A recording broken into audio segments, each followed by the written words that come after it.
Kinumpirma ni House Senior Deputy Minority Leader at Caloocan 2nd District Representative Edgar Erice na may mga individual umanong nakipag-ugnayan sa kanya at hinihikayat siyang mag-endorso ng isang impeachment complaint laban kay Pangulong Ferdinand Marcos Jr. dahil sa umano'y betrayal of public trust o pagsira sa tiwala ng publiko. Pero ayon sa kongresista, tinanggihan niya ito at hindi mag-e-endorso ng anumang impeachment complaint. Ito ay dahil batay sa bagong panuntunan, kinakailangan ma-refer ang isang impeachment complaint sa House Justice Committee para matiyak kung tama ang anyo at nilalaman nito.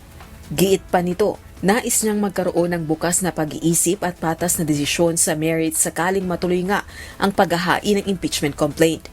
Dagdag pa nito, ayaw niyang matukoy na kabilang sa Duterte Group dahil miyembro siya ng Liberal Party. Kinumpirma naman ng kongresista na mga taga-suporta ni Vice President Sara Duterte ang nagpaplanong maghain ng impeachment complaint laban kay PBBM.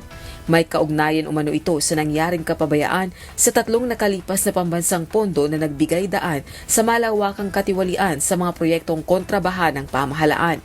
Sagot naman ng Malacanang, hindi pa napatutunayan ang mga alegasyong sinasabing galing sa mga taga-suporta ng isang partikular na politiko. Patuloy ding nakatuon ang Pangulo sa pamuno sa bansa at pagtatrabaho para maghatid ng resulta para sa mga Pilipino. Samantala, ayon naman kay House Deputy Speaker at La Union 1st District Representative Paulo Ortega, hindi isang press release ang impeachment at bagkos ay constitutional process na nangangailangan ng pruweba. May karapatan din anya ang Pangulo sa due process, gaya ng ibang opisyal ng gobyerno. Ganito rin ang posisyon ni House Assistant Majority Leader at Lanao del Sur 1st District Representative Sia Alonto Adjong at binigyang diing seryosong prosesong pangkonstitusyon ang impeachment at hindi maaaring nakabatay sa chismis, espekulasyon at ingay sa politika.